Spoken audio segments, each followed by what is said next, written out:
Mexico versus Portugal in the Confederations Cup. We have 1 hour full of analyzing, criticizing here at the Mexican Soccer Show. Let's go ahead and get started.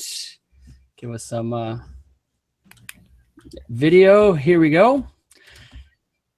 Guys, I'm Wiesel from Footmex Nation. This is an all-long podcast dedicated to all things Mexico. And as you saw the picture, Cristiano Ronaldo versus Hector Herrera. It's the only thing I can find for both. But let's go right into and asking our experts right away. Cesar, is there somewhere else in your life that you would like to see VAR being used? The video, what is it called? Video assistant referee.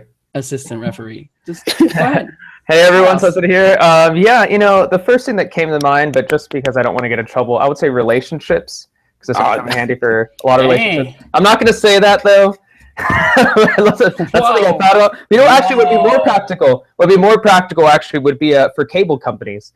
I can't tell you the amount of times that I've dealt with. For example, Comcast. That's like 70% of my problems in life have come from Comcast. And I'll be like, you know what? Let's go to video assistant referee. You told me that this would be $79.99 a month and not $89.99. I want those $10. I'd use it for Comcast. All views and are all his Comcast. This is just Cesar. There's nothing to do with the Mexican Soccer Show. It's his views only.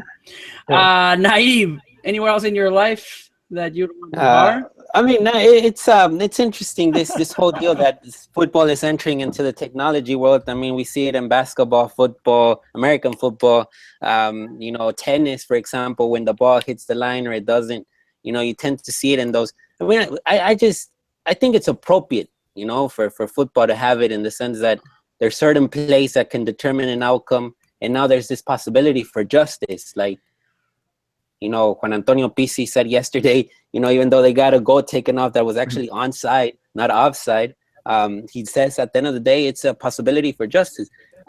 In other walks of life, I had a really hard time determining where else could this find. I did think about relationships. I think everybody did. That was like the first thing that came to mind, even in conversations with my sister. Since I'm back home right now, we were talking. I was like, Annie, how could we use this bar stuff into, something in anything that can happen in our lives? And she said right away, man, maybe relationships, because sometimes the wife says something and the husband says something else. Oh, tú dejaste las llaves ahí. Well, no, I actually, there will be replay. Let's go to the video assistant right here. So I think that possibly work. Not. Maybe it's not so serious. Maybe little things, little details could help in relationships. But I think that is something. It would have been nice had it been available in 2014. Yeah.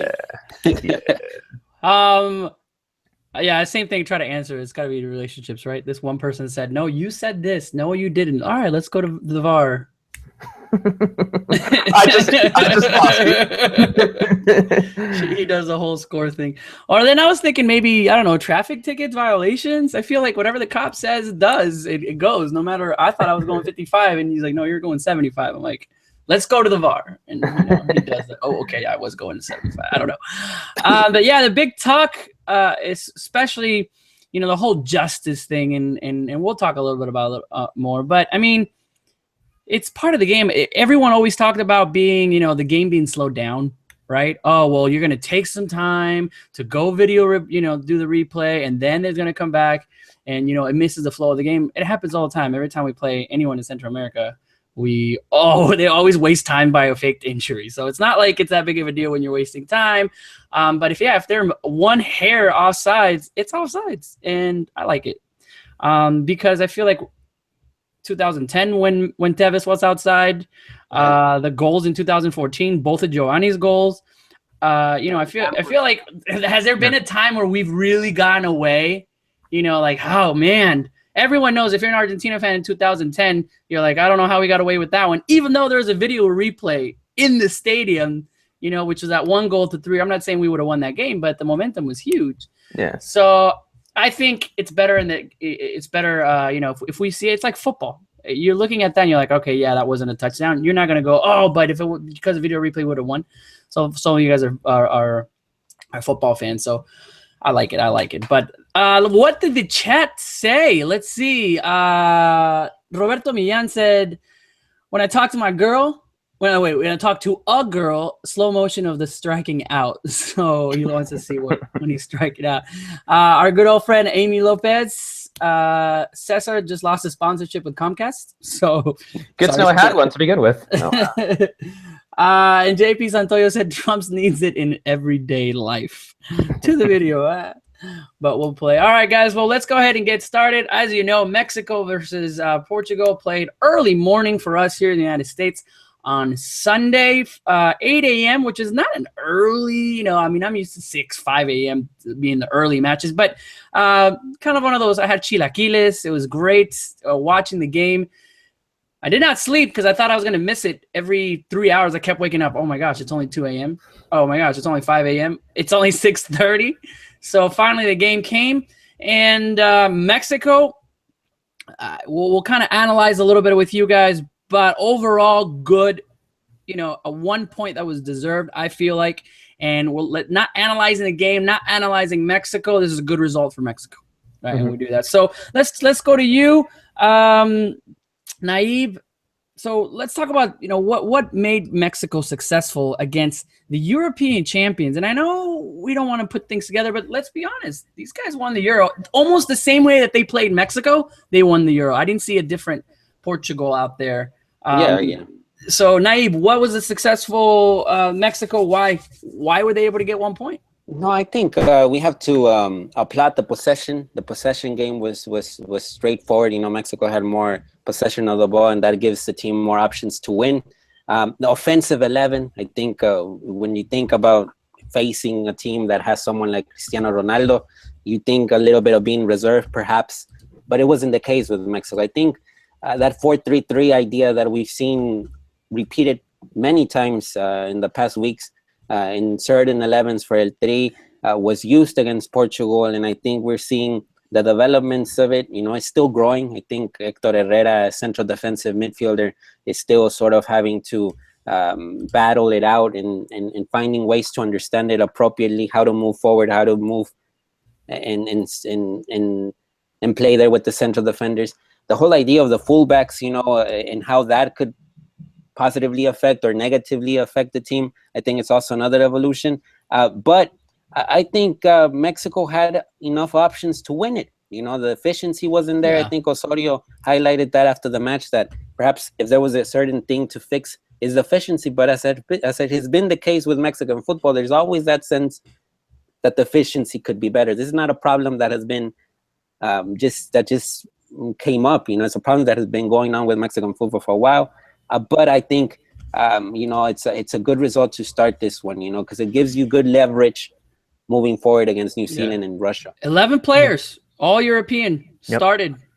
Cesar, when you saw that lineup and you saw that there was no one from the Mexican League, were you excited? Even though, still doing experiments, Chicharito on the left. But as far as the positive side with that starting 11, what did you think? Yeah, no, I was really excited to see all those European talents. I think that's what Mexico is shooting for. That's the level that Mexico should be at, sending those talents over to Europe and utilizing those with the national team. And I think when you look at certain players within that starting 11, I think the players that stood out to me were, just Ochoa. I got to give a lot of credit to Ochoa, just because I feel like if it weren't for a couple of those saves, especially one of those in the second half, which was really reminiscent of the one he made against Brazil. Did he touch it against Portugal when Ronaldo? I thought I saw a replay, and I'm sorry, but when Ronaldo, with the first goal that was disallowed, when he hit it off the crossbar, I think Ochoa touched that and it went to the crossbar. It was so freaking fast. I don't remember seeing a replay that could really show whether he touched it. Maybe he did, but I don't remember seeing anything specific or close enough where we could have seen. It's a possibility, but I didn't see anything. Anybody on the chat, look up that goal and see if you can maybe slow it down or something. We'll give you kudos, because I felt like he touched it. But go ahead.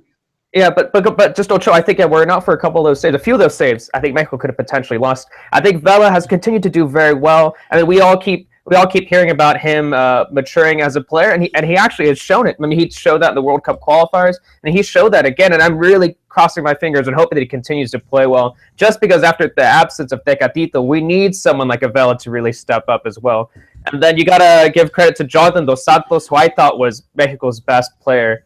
of the night. Well, I'm going to say night, even though it was morning for us. But I mean, just the energy he had, and it was just the constant pressure, the constant high pressure. It was just, and the interceptions that he made. He never ran out of energy in that midfield, and that was very, very nice to see for the national team. And then, of course, you got to mention at the very end, he was a part of a defensive line, which we'll talk about later. And that defensive line wasn't exactly that convincing, but you got to give credit to Moreno. He had that hand in his face right before he scored that goal. But got to give credit right there, Hector Moreno, who is a surprising. I've said this before. He's a surprising asset in the attack, especially off set pieces. He scores a surprising amount of goals for PSV. Yeah. I thought Vela had a bad first half before the goal. I mean, he wasn't. It was up, I just felt like maybe, I don't know if he was tired. It didn't look like the same Vela. I mean, maybe all the travel and it really affected him, but I didn't think the Vela did that well. So I disagree with you on that. After the goal, obviously it was that pass and he had a little bit more control. But it looked like that starting 11, at least the players that we know played their best. Ochoa, right? You mentioned it. Moreno with the key goal. Chicharito with the goal. Vela after the pass. Jonathan Dos Santos with 3 lungs, like I said. Even Layun. A lot of people are seeing Layun maybe not have the greatest of the game, but that guy was running all over the place. The fact that they were able to at least neutralize Ronaldo a little bit more than I've seen, because I watch a lot of games against Ronaldo, and for some reason they forget about him. But there are some times where he couldn't do anything. There are others where our defense was a complete mess because when one defender doesn't do their job, it all crumbles. Weaknesses, Naib, for you. Why was Portugal, and I know that individuales, if you can look at matchup players, they're better. Quaresma, what a jugadorazo, obviously the best player in the world, Ronaldo. But how are they able to exploit what Mexico in their 11 and the scheme that Osorio put on the field? No, I think there is questions that can be raised. For example, the case with Chicharito playing, tied to the left, not so much in the center, and that kind of it does complicate a little bit things. Because when Chicharito's in the box, he tends to do things, and that's how the goal came, the first one for Mexico. But also the fullback situation is still, I think, hard to grasp or hard to understand. Maybe the player's still trying to get it on. It's not maybe it's not that bad of a deal, because the thing is that he usually, what happens is that Salcedo stays in the back, so that leaves 3 center backs, and Layun moves up. But I think that's also part of still having more games together, because Achache, let me say, Achache is not a natural defensive midfielder. This is a guy that's kind of converting himself into a defensive midfielder whose responsibility is to steal the ball and distribute it to Guardado or Jonah. Guardado was coming off an injury of an injury that had prevented him to play, so he's still finding that good game rhythm, I would say. But what I was impressed about was the mentality, and I think that is perhaps the biggest takeaway from this match, because being down twice against Portugal in a setting that was, not a home setting for El Tri, says a lot about the character of the team and the acceptance to Osorio's ideas. Now, and I think, but what I do have to note is that in the last 2 games, which finished with draws against the U.S. and against Portugal, the goals that El Tri conceded were self-inflicted errors. It's 3 goals of self-inflicted errors. So I think those are little things that have to be fixed. But it wasn't like Portugal overwhelmed El Tri or that it was a total dominance. I think El Tri just had a little bit trouble of controlling. Mexico had possession, but Portugal had more shots. Yeah. Right? So you have to look at, I think Portugal wanted to have this type of game. And looking at all of the Portugal match in the Euro, that's what they did. They gave up possession and they worked with the individuales that those guys have up front, and they countered it. I mean, look at the French team, and they were able to beat the French team this way. So the fact that they were able to beat us with the same mentality, and you kind of saw the first 15, 20 minutes, Naive, right? When Mexico had a lot of possession and Portugal was giving up huge spaces. And about, I think, minute 25, 26, Portugal moved up their lines and now was pressuring a little bit more, and we started losing that possession. That's when they scored. We scored back. The second half, I think Osorio tried to obviously do some changes, and we'll talk a little bit about what that was, but trying to at least keep that possession. And, the last 15, 20 minutes of the game, you saw Portugal attack a lot more. We lost a little bit more of the possession, and it was, again, un Hector Moreno, who has the most goals as a defender in the Eredivisie, score a golazo. And I even think more of a golazo than, I've seen in a while, with his, with somebody grabbing his head, going in. It was perfect. But, I think it's important to go back to what Naive was talking about with the mentality, though. I think that's, like you said, that is the biggest takeaway. And I also, like, Tom wrote about this, I think yesterday, and, he kind of hit it. It was kind of exactly how I was feeling, is after we had possession, we were dominating the game, and then when Portugal scored and they had a couple other opportunities, like, that feeling in my stomach was exactly the same feeling from exactly a year ago when Mexico lost to Chile. It was there's something, I don't know what it was, but it wasn't just after that first goal. It was after Portugal scored that first goal and had a couple more dangerous opportunities where it just, it was like flashbacks, like, oh my God, this is going to happen again. Mexico, like, and then Mexico is not only, I mean, like, our mentality is also feeble because of that game, but just like that, thinking that this is just where Mexico falls apart. This is where Cristiano takes over, and this is where Mexico just struggles. But that's not what happened. I think that's so important to bring up. Yeah. I think that's what's that's so dangerous about Osorio's tactics, is that everyone, that high pressing, right? And one defender misses their mark, and it's over. If you have a great player like Ronaldo, if you have a Chile, all four up front can dominate, can go through 3 or 4 players. And that's what happens. That's what scares me when we're going to play these high, it's the little details. No? And which it takes a while. I go back. It takes a while to play together that way. And when these rotaciones, it goes back to the same thing.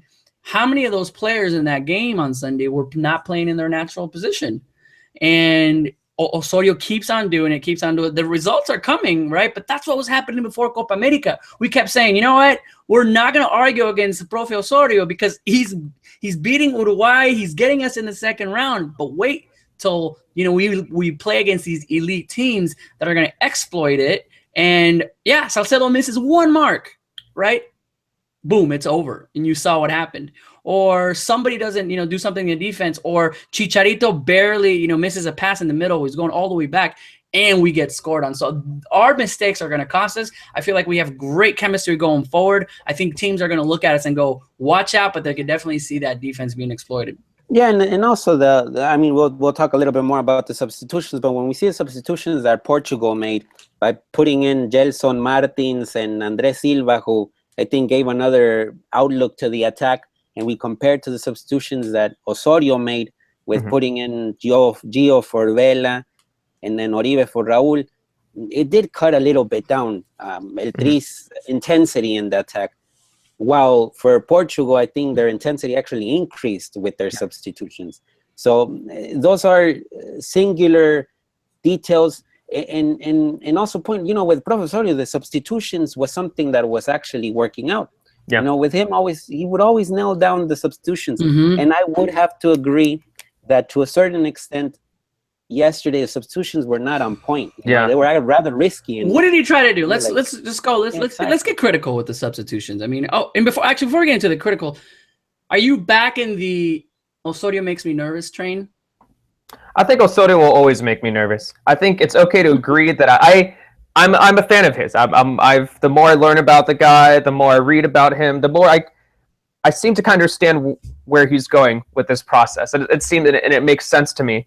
But at the same time, and I understand that he's mentioned it before, that he's learned his lesson from the 7-0 loss from Chile. And it seems like that really helped him a lot as a manager. But does that mean that I'm not nervous about something he could potentially do? I don't know. I'm still a little. I think. Did yesterday the players get that tie, or was it Osorio's tactics and Osorio's scheme that got us that tie against the European champions? I think it was a mixture of the two. It was a mixture of the two. And here's something with Osorio. I mean, when you hear the players speak about his idea and how convinced they are, they do kind of convince you. They sell you that they're really pleased with it. What I admire, right? Well, not admire, but maybe agree with Osorio is the fact that he's not taking Jonathan off the 11, even if rotaciones is part of it. No, when you have a player like Jonathan, he has to start no matter what. when you have a player like Vela, he has to start no matter what, especially when playing against the elite. I'm starting to see a better shape of the skeleton. I mean, because for the inclusion of Vela and Jonathan into the picture, my skeleton was basically Layun, Herrera, Moreno, and Chicharito. Well, now you could add more pieces to the puzzle, which is Jonathan, Guardado, of course, that's another part of the skeleton, and Vela. Of course, and I think the next one would have been Tecatito Corona, but Tecatito is not in this picture. But I think we're already starting to see the best possible 11. Maybe there's still questions on the fullback positions, but that's just strange how he sees that one. I really can't tell. And for those he's gonna go with. For those fans who really want to know like how some of these players feel about Osorio, I highly recommend this piece which Jason just put it up on his the weekly rundown of all the articles that he's going through for the Mexican national team in El Tri and Liga MX. But there's a piece by Grant Wall, which is an interview with Chicharito and Osorio on Sports Illustrated, and it's fascinating. It's really, really fascinating, and it really shows you how much trust that Chicharito, who's a clear leader on the team, he's not the team captain, but clear leader on the team, but just how much trust he has in the process that Osorio has for these players. So that kind of convinces me too that just that this whole team, this whole roster really believes in what Osorio is doing. Everybody really believed what Piojo was doing too. Yeah, but then Piojo did what he did, though. I'll give you that. I'll give you that. I mean, it's that was his mistake. I'm glad that Osorio, it's keeping everybody in the morals that everyone's, are they like being coached by him, and you can see that there's a good presence, when Mexico's on the field and off the field and training and stuff like that. But again, I don't want it to be like the Copa America where we're just doing good, but we're like hesitant on what's happening, and all of a sudden we're going to face Chile, which probably is going to happen. I mean, if we're looking at Germany and Australia, Germany not having the best of teams, probably will be second if we don't score 11 goals versus New Zealand. We want to get to that top of group because let's face those Germans. But I think it's going to be hard regardless. All right, so we talked about being critical. Let's talk about those subs. No one understood why Vela came off. Yeah, I mean, what was Osorio trying to do? Yeah, and I'm not entirely sure with the Vela sub too. Maybe some have made the argument, and I can kind of see that recognizes that we still have a long way to go in this tournament, recognizing that Mexico could potentially find a spot in that semifinal round. He was trying to rest him, that he was trying to give him a little break, and seeing him as a vital player, and maybe knowing that he was tired. Did he look 100%? It could be, and I think I don't know. I don't agree with the sub. I would have kept Vela on, but I think you could potentially justify it by saying, "Oh, we could bring in Gio," which on paper is an excellent sub. I like Gio as a player. I think he is him and Lozano are like my ideal options who should be coming off the bench immediately for Mexico in the second half. Gio didn't end up having a good game. He was completely absent, but yeah, I think that's where he was going with it. But it was strange to me. I would have kept Vela on just because I thought he was Mexico's most dangerous player in the attack, but that's what I think he was probably trying to do. But Gio as a bench player in 2014 would have been phenomenal. I mean, it was a different level. 3 years from now, it's 2017 now, and you can see to a certain degree, you see a drop of form in Giovanni and how the speed of the game goes, the acceleration of the ball, and the way that he moves. The decision making is not as sharp as it used to be. Yeah. There was one play where he could have easily passed to the other side. And he decided. We all know what he was gonna do: is fake to the right, go to the left, and shoot. I mean, but it was a sloppy shot, and tripping on himself and everything. But it is the options and the way that he sort of set the game as well. Raul Jimenez, I think, even though he didn't have an amazing performance, I think the ability of him to kind of face the defenders and drop the ball to the ground with his back on the goal, is an ability that he has really good. I mean, he tends to open the play quite well from the center as a center forward, and I think that's why he kept them in. But when you see, for example, let's say in this game, Osorio starts Vela, Raúl, and Chicharito, and you have in the bench someone like Tecatito, well, the number one switch would have been Tecatito for Vela, and no one would have complained, because it's Tecatito Corona. It's on a different level, but that's what you have available. I don't know. I mean, maybe it was too early. I think I do have to agree with Cesar. I think, and we saw it was too early of a substitution. But I think Vela could have played you the 90 minutes. Yeah. And I think having a player like him on the field always guarantees you to score, because he just make stuff happen out of nothing.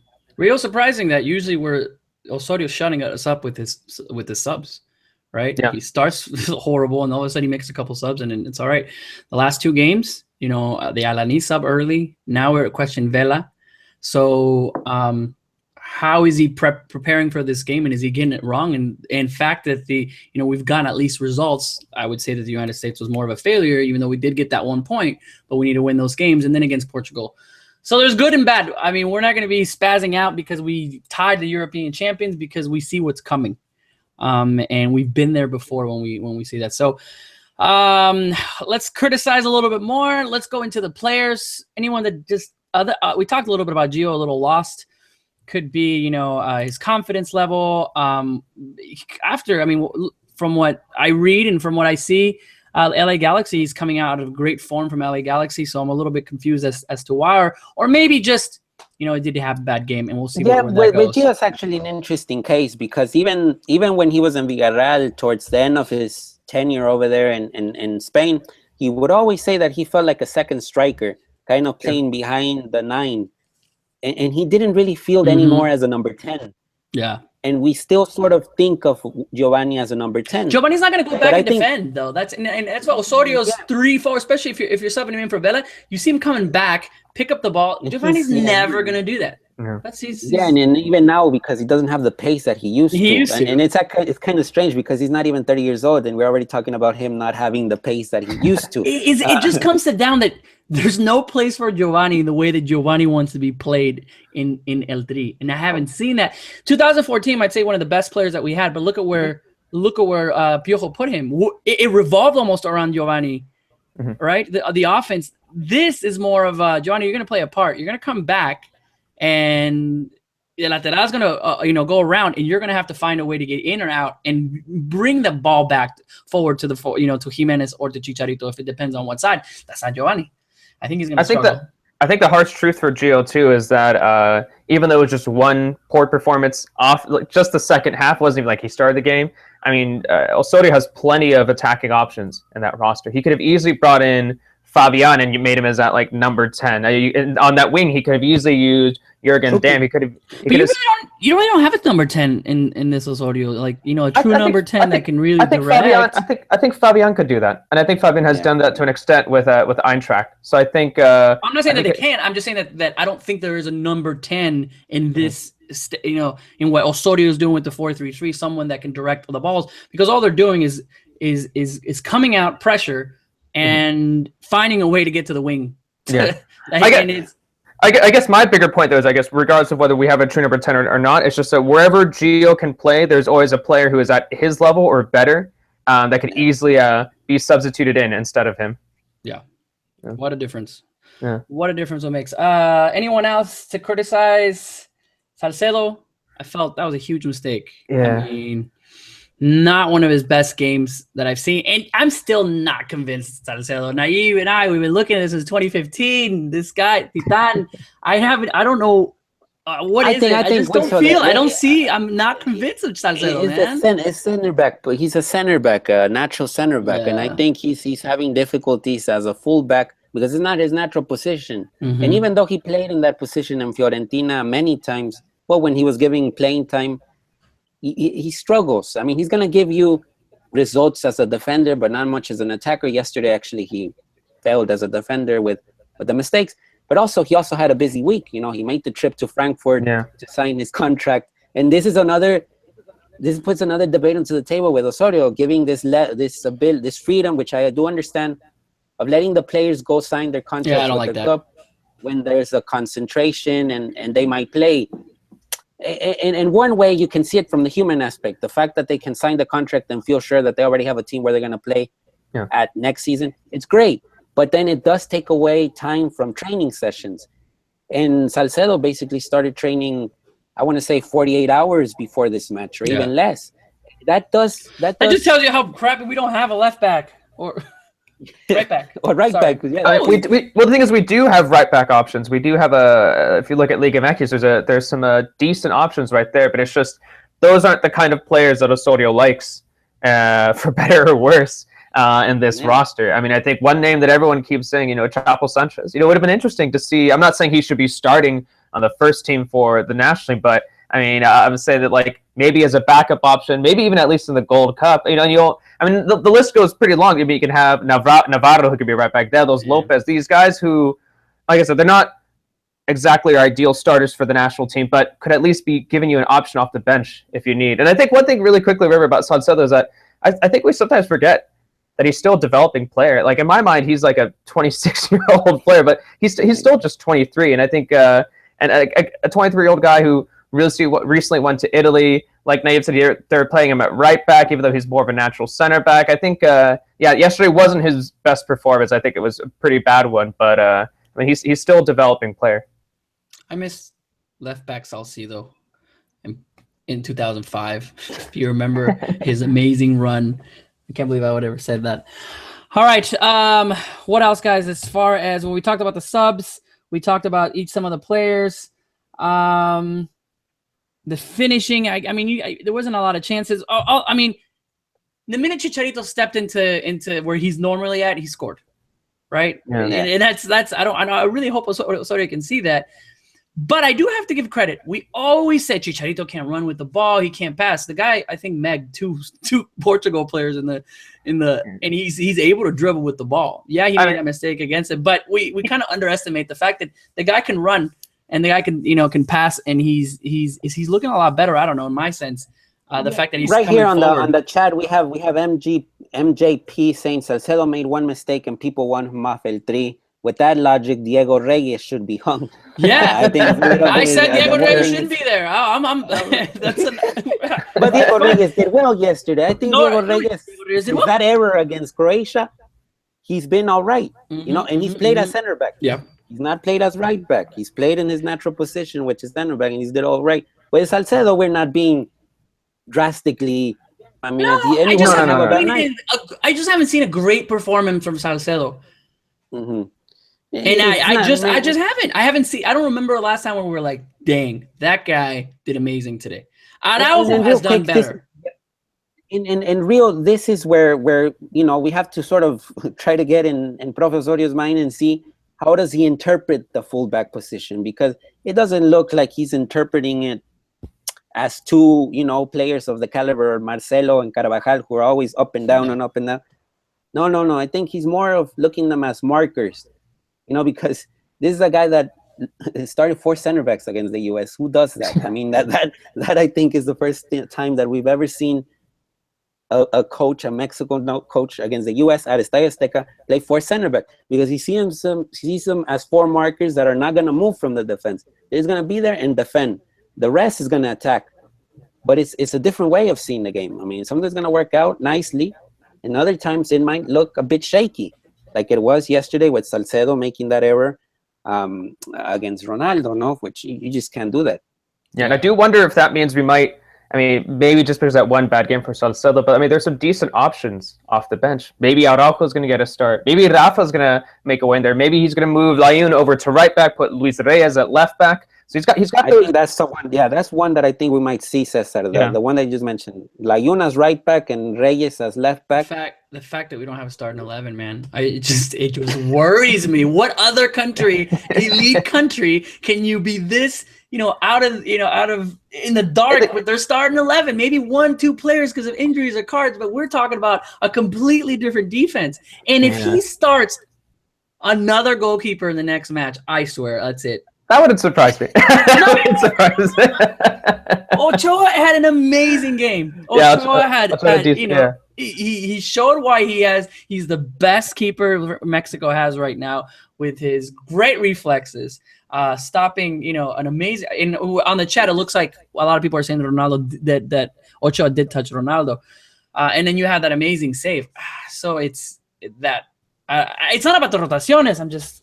There's a reason why I'm not a coach, and I never understand. And all of us, and there's a reason why Osorio looked through a window for a whole year and studied Liverpool. Great. If you haven't seen that ESPN story by Sutcliffe, and then Tom also writing about it, it's great to see that. So more critical, the defense messes. One little mistake, like you said, and they're lost. And that's how the 7-0 happened, I feel. And I almost had, Cesar, you said that at the beginning of the game, I almost had that same feeling. Yeah. I'm like, whoa, just, we'll see what's happening here. Because as soon as Ronaldo was coming up, 3 defenders just completely forgot about the rest of the people behind him. And Ronaldo just, played with them, a couple of jukes here and there, and just an amazing little pass so they can score. When we're facing that type of talent, I'm a little scared. Luckily for Mexico, though, is that when you look at the next 2 opponents, it's not going to be on that same level. And I think that if we do run into these kinds of like worrisome, daunting attacks, we're not going to run into that until the semifinal stage. And it's just going up against New Zealand and Russia. It's just more about us finishing and taking advantage of our opportunities in the attack than worrying about anything defensively. A little bit of there wasn't a lot of shots to say that there was finishing. I mean, Chicharito did well. How did you guys like Raul? I would say, I mean, based on what he had to do on the field, there with the movements that are kind of the thing with Raul is that you're gonna get a warrior, always, no matter, and especially on set pieces and what he sort of gives in that area where you have to face the center backs. Pepe and I think Bruno Alves was the other one, was it? Or Fonte, I think. Pepe and Fonte were the center backs for Portugal, and those are not easy to play against. So I think, and I think when you look at the numbers, Raul is the one that is heading at a better scoring streak than Chicharito, actually. The way that he closed out the season with Benfica was great, winning the title and scoring goals in those good games. And then, he scored a goal against Honduras. And I think that's what makes him a starter at the moment, and I think he has a lot of, we tend to sort of overlook or not really analyze what he sort of gives you. He gives you good aerial game, can shoot outside the box, can make chilenas like the one he made against Panama. So whenever you have that option available, I mean, it's welcome. It would have been interesting, though, to see if in fact, if Tecatito was available for this match, would he had gone with Vela, Tecatito, and Chicharito? Yeah. No? Yeah. I just put Chicharito with Raul, is that have Tecatito and Vela do what they do, and I think it'd be fine. I think Osorio wanted that Raul to maybe take some of the defenders with him, and Chicharito might be able to get in through the left, which is kind of what happened in the goal, right? Raul kind of came to the right, get out, and then that pass. But what could have been, right, with Tecatito, I think it would have changed the game. But at the same time, we've seen Tecatito get lost in games too, so who knows? But on the Jimenez thing, really quickly, and I think I agree with Naive, and I think he's a hard worker, and that's probably how he's able to earn that spot. I mean, we've all seen how hardworking he was at that front line, and also when he would step back to try to, not when he got the ball with the goal to his back and then just like pass it back. I thought his distribution was very well, and he also he helped create that first goal. Mm-hmm. That cross that he had, he was instrumental. He didn't get the assist, but he was instrumental in the creation of that first goal. Mm-hmm. The Oribe Peralta for Raul was kind of confusing because they're almost it's like an old version of Raul. But when you have options like but that's what I'm saying. I would have put Chicharito back in the middle and put Fabian on the left, or Gio. So and switch them around. I just didn't understand that. It's like he wanted the same scheme, the same way that they're playing. It's player for player with Raul and Peralta almost. They both play that behind the back and looking for that pass and overpowering. And you saw all the Peralta did was foul 4 times. That's all. Yeah, I think what I would have expected from Osorio, and he disappointed me. He's like, like you said, you can take Jimenez out, bring Chicharito over to the middle. You can even bring Vela to the left. Keep him right, but then bring on another winger, bring on another name like Jürgen Damm, or bring on Javier Aquino, just to have that late impact right there in the game. That's what I wanted to see, but I was really disappointed to see Oribe. Arieli Martinez in the chat says, am I the only one who thinks Mexico shouldn't bring Oribe Peralta? She says she prefers Pulido over him any day. Pulido. Remember what Oribe Peralta did for us in the Olympics? How many years ago was that? 14? I'm just saying. 35 years ago? Hey. Oribe can still play. I think you also have to make sure, you have to understand, we still have a Gold Cup to win, right? So we still have a competitive Gold Cup. I'd rather have Pulido, who's probably not going to get minutes, than Oribe. I like Oribe. I think also Oribe brings a little bit leadership to these kids. I know we already have Guardado and we have Chicharito, and but Oribe, what he did in 2012 could bring something in that they were all really, really close and how they won a tournament. So I don't mind Oribe being in there. Sometimes I think we do need him. He's a little bit more rudo when it comes to these defenders that we might be thinking that, you might need somebody like that. Surprised that Carlos Salcedo didn't get a yellow. Surprised that Pepe didn't get a yellow, although Pepe's calmed down after his suspension. He's not the old Pepe. Joel G on the chat, he says, no more Oribe, please. And I agree with you, Joel. Yeah, no more Oribe. I would like to see him just train Mexico City with the Gold Cup team. Bring on another defensive midfielder. Let's have Molina or Gallito in the roster instead. I don't know. I would have liked that. I would have liked that. Yeah, that's the worst part about this whole experience of this game is watching Pizzi coach, in the Chile game there on that day. I'm like, that was the León coach, man. Like the whole day was ruined watching him on there. All right, let's talk about what's up next. Okay, but before we leave, it was a good result, but it kind of gives it maybe a little bit sour taste on what's to come. I just feel like I'll go back to it. I don't feel like we're ready to face a Chile. You're not happy with this result? I'm happy. I'm happy we got the result, but it's kind of like right before the Chile, and I said this already.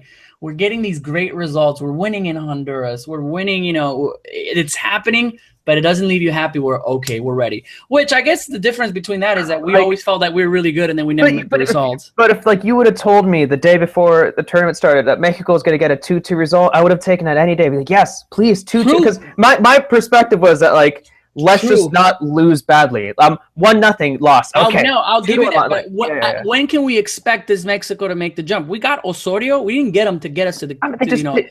We have to expect more now. Now I'm not saying win the World Cup. I'm saying that if we have Osorio and he's doing this, let's expect to get to the Quinto Partido. And if he doesn't do it, let's find somebody else. Or give him more time. Okay, we just tied the European champions. I'm in Russia. I'm not. No, I'm not saying it's a bad result. I'm just looking ahead. I don't feel like we're gonna be if Chile steps up in tomorrow and we have to win. I don't think we're gonna beat Chile. I don't think we're gonna come close with the defense unless there's some kind of I'm not saying the 7-0 because I always go back that was almost a fluke, and I know people hate for saying that, but. I don't feel like we're going to be ready to beat a Chile, and we can't compare. Prove me wrong. And I feel like we're getting these wins. Portugal could have finished. Portugal could have won the game. And Moreno brought us back to that tie. It would have been completely different if that, header didn't go in. And we would have lost. We would have been blaming Osorio for his subs. But again, it's a game of inches. Wait, that's football compared. It's a game of video assistant refereeing. Yeah, what was up with that too, right? We're scoring. I'm like, please.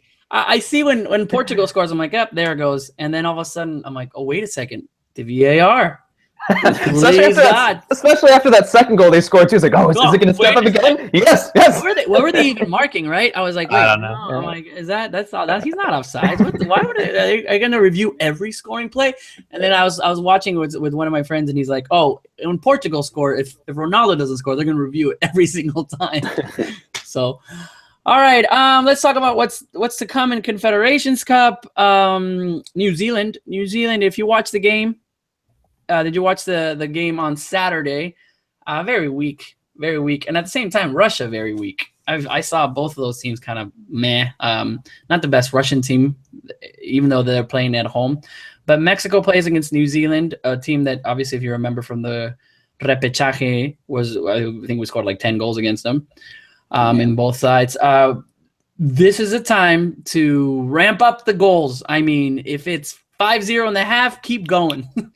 Because Portugal, I think it's going to become, a game of goals and goal differentials. No goals conceded at all. I mean, this is the defense. I hope Osorio can be like, if you get a goal, you're out. I'm going to fly you back to wherever your country that you're going to be playing. Like, it's your fault. Because this is New Zealand. We cannot face it. If we're going to try to make it to a final in the Confederations Cup, I'm not saying we should avoid the best, but there's a difference when we play Germany that's not the Germany that we're used to, which are going to be hard, or we play Chile, or we see Chile in the final.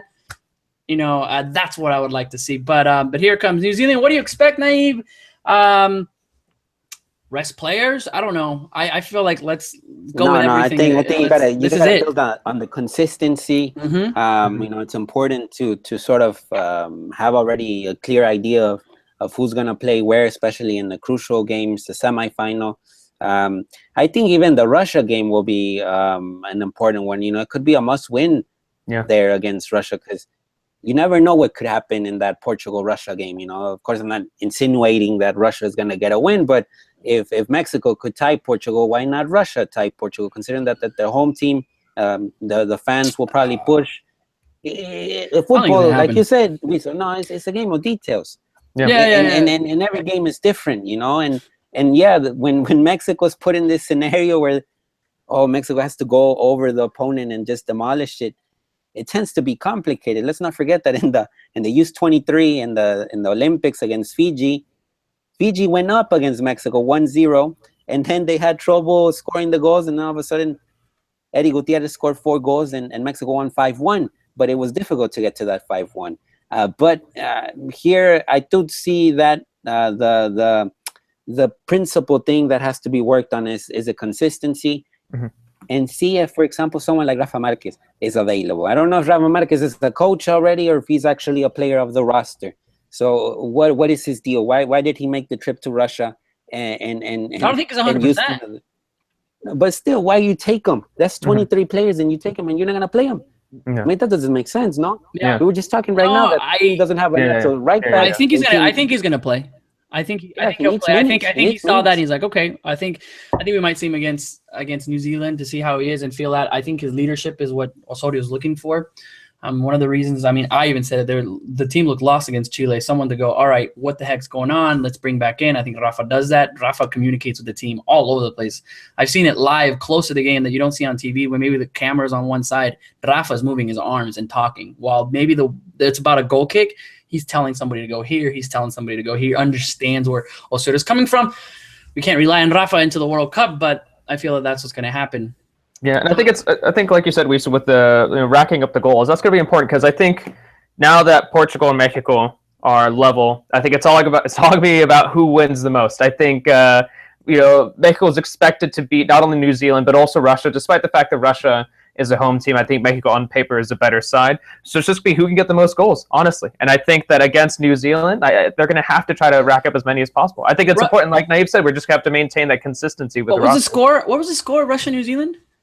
I think it was 2-0, no? 2-0. It was 2-0, but I didn't get a chance to watch the game, but from what I read like a couple articles about it. It was just that New Zealand really had nothing to offer. No, they had nothing to offer. I was watching the whole game, and I was like, but I forgot it was. So it's 2-0. Mexico comes in and beats New Zealand 5-6-0, and I'm not being like, I think we could do that. I mean, looking at that New Zealand, 4-0.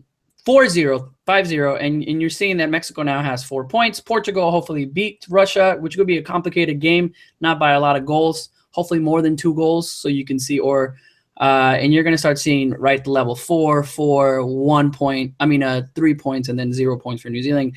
And I think that's where Russia is going to be desperate for the last game. We would love Russia to get some points also against Portugal. Maybe a 1-1 would help us out a ton, right? But that'd be nice. But then that last game against Russia, I mean, we have 4 points. They have 4. They have now 4 points. It'd be fun.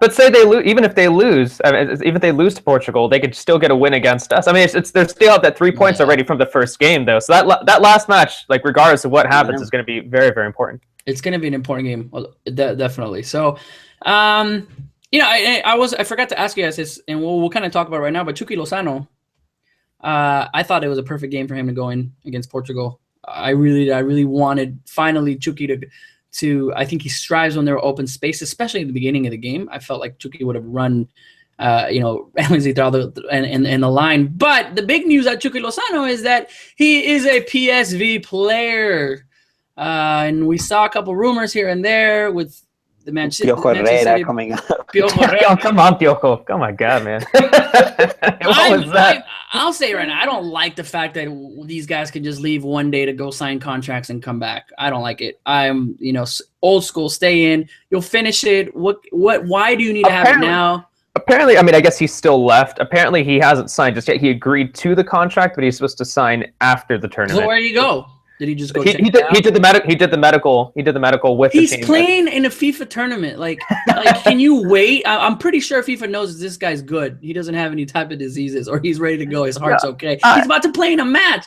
I don't like it. I know I've gotten so much crap for the fact that Rafa wasn't at that Chile game because of his kid. I get it. I get it. But these players just like, hey, I got stuff to do. And Osorio's like, all right, go ahead. I don't like it. It's the way that he manages it. And maybe that's why they like him. Yeah. And I'm going to go to a bar Friday night. The argument that you're making also has the same level of, acceptance or disagreement as if you say, well, let him go. I just do think that they miss those training sessions that are important in these moments. This is not any type of moment. This is a tournament, international tournament, where Mexico is trying to make something different happen. And when you make these trips, you put yourself in a situation where, the flight might get delayed, the flight might not go out. It makes you get late to your training camp over there in Russia. Eat something that's not right. You can get sick. I mean, all the meals are given to you by the Federation. The clenbuterol that happened in 2011, those players eating that bad meat. But taking that aside, I think, and I know Cesar is gonna, say a little bit more, but I think the move from Chucky to go to PSV, I think it just fits. It ticks all the boxes. Developmental league for a young player. I know that PSV is not gonna be in Champions League next season, but it's a great team for him to start his career in Europe, just like Tecatito did when he went to Twente. Yeah, PSV knows that. Yeah. Guardado's on the way out, and they always need a Mexican in their team. Let's be real about it. PSV knows that they make a ton of money with Mexicans in their team, with TV rights, with shirts, how many followers you're always going to have. After PSV, they're probably going to bring Salcido back. And they play. I think what I want to say really quickly about PSV though is last season, just watched them. They played in a 4-3-3 formation. I think that's just something that Chucky can easily just slide into the team, like 4-3-3, easy, focus on the wings, simple. That should on paper that should be simple for him to transition. I mean, I know transitioning into that European lifestyle and new culture, new team, that's gonna be obviously like a big deal for him to kind of adapt to. But I think just for what the team uses within the Eredivisie, that 4-3-3 is going to be nice for him. I know it's not. That's the one thing that does kind of bother me is I wish he would have gone to a team that gets Champions League minutes. That's not going to happen. But they are going to be going through Europa League. I think they're not the final stage. I think they're still the qualifying for the Europa League. But I think the Europa League is also good, Cesar, because we saw Ajax made the final. Yeah, that's true. Why not PSV can play in the final? I think it's a great option, nevertheless. It's gonna be an easy league for him. We have to wait. I feel like it'll be. I think he's doing well. He has that goal scoring ability, but he does tend to go on and off sometimes. Sometimes he, in the league, for example, this past season there was a lot of hits, a lot of injuries. The nasty hit he got over there in Tijuana got a lot of headlines and whatnot. But it wasn't his best, I would say, last 6 months at club level. Of course, there was that thing in the mind that he wanted to leave Pachuca, which didn't allow him to sort of focus on what was important. But talented player. I mean, we can't deny it. I mean, the way that he sort of flown has been really impeccable.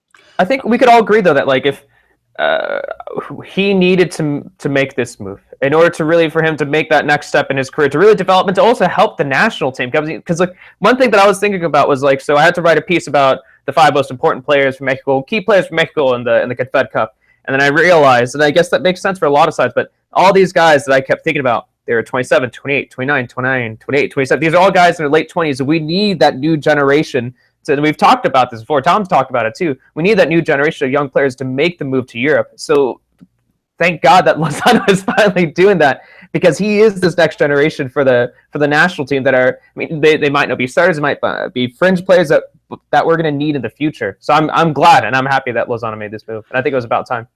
Well, it's good that obviously they're playing in better leagues. The discussion of going into Turkey's league or something like that would be like, but I guess Eredivisie is going to be competitive for him. I feel like he's going to do well. Hopefully it's not the last transfer that we see. Maybe there's somebody else that we saw. Well, I mean, technically, right? The Rangers players That's in a weird different category of like our goals for Europe. That's a weird different that's more of an interesting thing than like. We'll see how he does. We'll see how he does. Really quick, friends. Pancho Villa's Army keeps asking, what time is the U.S. play tomorrow?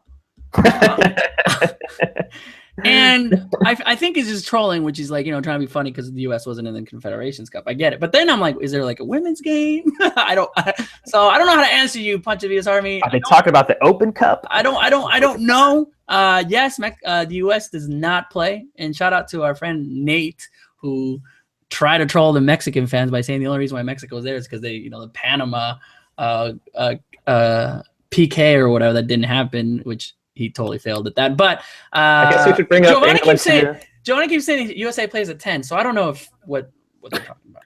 Jason is saying that 35 times that joke showed up in the chat. Roughly.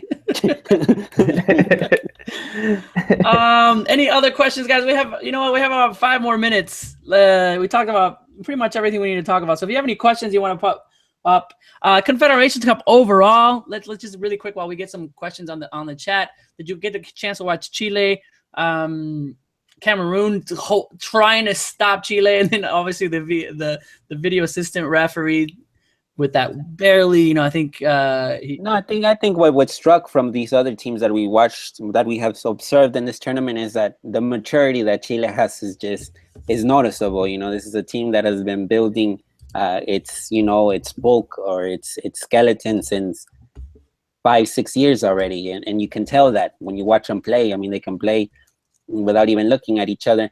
Germany is a young, exciting team, I would say. I mean, Germany, every time Germany goes to a tournament, you just have to put them there. I mean, it's just Germany. They can take a B team and they can still be competitive. And it's a young bunch of players that are probably going to be the future stars of the national team in 2 to 3 years, So it's going to be a strong opponent. Either of those two are going to take Mexico to the limit, and Mexico will try with its best assets to do the unthinkable, which is to reach the final in this Confederations Cup. I had Wish Vasquez. I didn't even see it on there. No one told me. Thanks, guys. I saw that early on. I should have said something. And I kind of it's cool. It's cool. Wasn't until I think somebody on the chat, they're all making fun of it. So I think so. There's the guy named 23 who always says Fuera Huizo, which I still don't understand. Was it because I'm trying to figure out, like, it's cool. You can criticize what I say. I don't mind it. After many years of being on Twitter, I've grown thick skin, but I'm trying to figure out why. And I think it only come back to where I was defending the fact that Mexico and the whole 10 games in the Copa America where everybody said Fuera Huizo and I had some problems. But the guy named 23, send me an email, tell me why, give me a reason, and then we'll discuss on what's happening. But any questions? Jürgen Damm, is he going to leave Tigres? I mean, that's always a rumored name to go to Europe. I don't know if we really. He's gonna go to Chivas. I mean, like, he could have. Well, that's a possibility. I don't know if that's closed out. But there's the rumor from West Ham that is interested, which just came out of nowhere. But the advantage about Jürgen is that he doesn't have to worry about the passport issue. Exactly. He can go in as a European citizen, have that passport that gives you the ability to play wherever you want. And it's just the price tag. I mean, I think it's quite huge. I mean, Tigres wants to make something out of their investment, and it's something that you got to recognize as business. So, but you got to look at it sometimes away from the business aspect. I heard today Jesus Martinez from Pachuca. He said that there were better offers than PSV. They could have made more money. But Chucky wanted to go to PSV because PSV represents this institution that helps young players develop in Europe, and that's why he selected PSV. But if Pachuca wanted the money, they could have sent them somewhere else. China's always available. Every club works differently. That's because Pachuca is actually rational in so many ways, which is very nice to see. But Tigres works a different way than Pachuca does, and it's respected. It's a way of making money. Where will Ochoa go? Sorry, we're just going more questions. I don't know. I haven't heard anything. I mean, I've heard rumors, but I don't know if there's anything concrete. I don't know if you've heard anything, but it wouldn't surprise me. Staying in Spain is an option, but going back to France wouldn't seem like a crazy idea. I think he made his name in France. A lot of people know him in the Ajaxo days, right? Yeah. Are you really caring for the Gold Cup, guys? Have you even thought about it? The more I think about the Gold Cup, the more I'm excited about it, just because a lot of those players we talk about who could be the future of the national team. I mean, maybe it's because it's going to be here, and then I'm probably going to get to go to a few of the games, or at least one of them over here in San Diego. But so that might have a factor here in why I'm getting really, really excited about it. But I think it is just because, I mentioned earlier about how we need that generational change and how the next World Cup might be the last World Cup for a lot of these players that we see as superstars for the national team. Might be the last one for Chicharito. Might be the last one for Vela. Might be the last one. Rafa's still there, dude. No. Chicharito's still gonna play until. No, I mean, I do see. I start like Wiso said, Cesar said. I mean, you have Cesar Montes in that team. Yeah. There's a possibility of seeing Edson Alvarez, even though he's training with the team over there in Russia. Gael Sandoval from Santos, who's a great talent. Rodolfo Pizarro. So it's a team that could leave players that can compete for places in next year's World Cup, which is kind of hard to do because I think the roster is almost set. But I think there's positions there that still have question marks around them. Yeah. All right, guys. Really quick. Obviously, the big news that FIFA was looking at now a new way to penalize Mexico for the chant. Obviously, the goal kick chants. I think I only heard it maybe in 1 or 2 cases. Don't know how many Mexicans. We ever asked Tom to see if he can tell us how many, but good to see that that's not a story. And hopefully somehow that transcends into more games and then just kind of forget about it because we get it. It's funny. It's however it does it. Suppose he's not homophobic in your end or whatever. It doesn't matter. It's I know on our stand here is let's just get away from it. And it's good that we didn't see that in the Confederations Cup. It's not news. There wasn't that many of us there though. So yeah, I know, but I'm just telling you, it's good. Regardless if there wasn't that many of us or many people, glad that that's not going to happen. And but we'll see where that goes. All right, guys. I know we already made it to the 60-minute mark. We started early. We're ending on time. Thank you so much for jumping on, Cesar. And Naiv's home right now. Naive is on a mission, and everyone. So this is being recorded. Naive is on a mission to get some type of information on what's happening with Jesse Gonzalez. He's gonna go to the Houston Dynamo, Dallas, Texas Derby, he likes to call it. Texas Derby. The Texas Derby. And so be on the lookout. If you're not following Naive on his Twitter or on Facebook, do it now because I'm pretty sure he's going to bring us some news. And and then also we're also planning a piece on Pachuca on what they're doing post Chucky, post Chucky life kind of deal. And there's going to be great quotes in that one, just to see a little bit of what their vision is, because I just find it fascinating how they look at the long term. Which is something that in Mexico we just tend to forget. I mean, it's like everything is short-term kind of deal. But Pachuca has such an impeccable, important, significant long-term vision, and you see the fruits when they sell someone like Chucky to PSV for a high price, and they sell HH, and pretty soon I think Gutierrez is gonna be the next one on to head over there. So it's a great project, that one in Pachuca. Yeah. Jesse Gonzalez. All right, I'm just gonna tell you right now. I'm just kidding. Get us that answer. Although we care. And Cesar, really quick, what's on the work for you? What kind of cool? I know you're always writing in all different places. Just always writing, just always doing stuff with the national team, always doing updates on Cholos. Just the usual, always doing stuff for you guys, 442, ESPN, and of course Soccer Nation too. But that's about it. Just Cholos updates, Liga MX stuff, and of course the Mexican national team. Perfect. All right, I want to thank Jason, producer of the Mexican Soccer Show from Soccer Mayhem, who's been on the chat, and also Amy, who also helps out on the live tweets. Tom is his schedule is crazy out there, where he has internet, where he doesn't. I got a chance to talk to him, but you're going to see a couple videos from him from Russia coming up. So it should be exciting. Continue to follow the Mexican Soccer Show, guys. We're starting to do a lot more little mini videos, as you saw last week. Our starting 11. So continue to help us grow by retweeting our stuff, connecting with us. So we're really trying to make it. Just think of the dream. Next year in the World Cup, we'll have live shows, Mexican Soccer Show. We need to get there. So that's what we want to do for you guys. So thank you for the support. Thank you for the Fuera Huizo. I'll be expecting that letter as to why. So I'm calling you out. And everyone on the chat, thank you so much for not letting me know that it said wish Vasquez on my now it says fuera wish. All right. Yeah. Great, guys. I'll give Cesar the last word. I'll give it to Mr. Naib Moran to take us away on this edition of the Mexican Soccer Show. Naib? Well, I mean, I think the Chucky story is an important news for Mexican football. More young footballers, Mexican young footballers in Europe. I'm hoping for a bigger list, no? I think Cesar Montes, Gutierrez, Rodolfo Pizarro, our options are Gael Sandoval from Santos. Those are players that I see in Europe in the coming years, and I think that will certainly help El Tri's chances in the upcoming World Cups. Well, there you have it.